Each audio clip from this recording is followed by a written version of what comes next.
So today we're going to draw an owl, and we're going to start with the beak. Here comes the beak right here. It's almost like a V shape. It has a bit of a curve. You do two nostrils like that.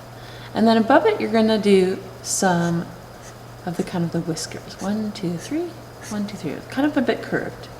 Then on the top of the whiskers you're going to do an upwards, kind of like a little slope like that. Do a dotted line to make sure you like that. And then you're going to just flick, flick, flick like that.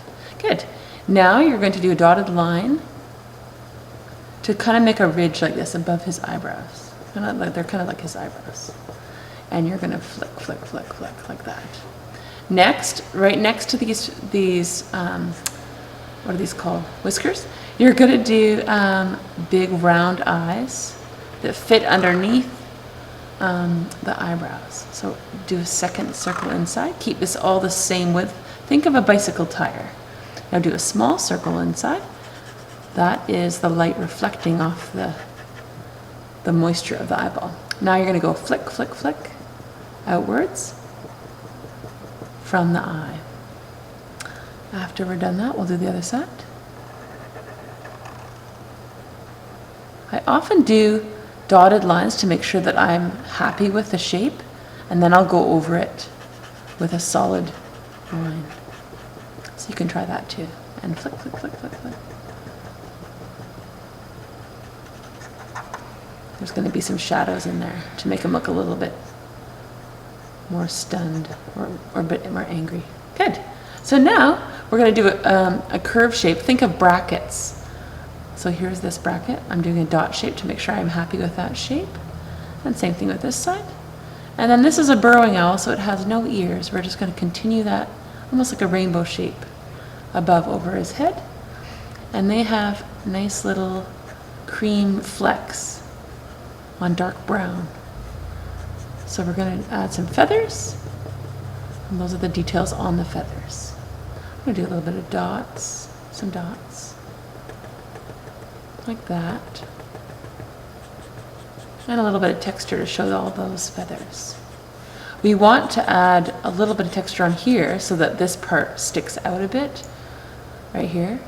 That's going to be nice and light colored. Now we're just going to do another dotted curved line here and here. And then do a nice solid line down this side. And the same on this side. Okay, over the top. So I'm happy with those. Now I'm going to do some shadow underneath the beak. So I'm going to do that, like that. This is a good time to define some of those little whiskers, like that. Okay. Now a few little, I like to call them little bits of grass. It looks almost like grass. Like you're just doing that. And then this bulges out a little bit. And you're going to have him curve in like that. And then on this side, I'm going to turn the page a little bit so I can see it. And then it's going to curve out. And then one of his little feathers is sticking out. And the rest comes down. There's this nice wing. I'm going to do a dotted line to make sure I'm happy with that. And then this is a curve. Can you see? This is a curve. This is the bottom of his body. Like that. And his little legs come out. Start where the beak is, go down. That's where the first leg is going to go. And unfortunately, you can't see it. It's going to go off my page too. So jaggedy, jaggedy, and then right off the page. The second eye comes on this side of the eye. So straight down and jaggedy, jaggedy. And then the tail goes diagonally through the legs.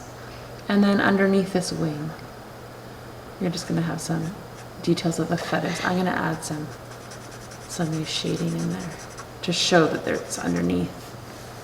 And now a few little feather details, just kind of nice and loose. You want to just add some shape to the bird, otherwise he looks pretty flat. Some just scribbly lines. Sometimes loose lines are really look quite feathery. And a little bit over here, like that. And then there's going to be just kind of, I'm doing like a curve like that. Kind of almost like J shapes. a bit longer, they get longer and longer and longer. And then we're done. Little shadow underneath the wing, like that. And a few little feathers in there. Little shadow on the feet, on the legs I mean. And then let's do some grass. Maybe a rock is there. Maybe his nest is in the back. Let's do a nice horizon line. I like to put a horizon line just so I know where the land is. And maybe some trees in the background. Just kind of jaggedy. Really have a look at the horizon the next time you see the horizon. And a group of trees. I want to make them a little bit more foreboding. Here, that's better. Then there we go. There's your burrowing owl. Thanks for watching.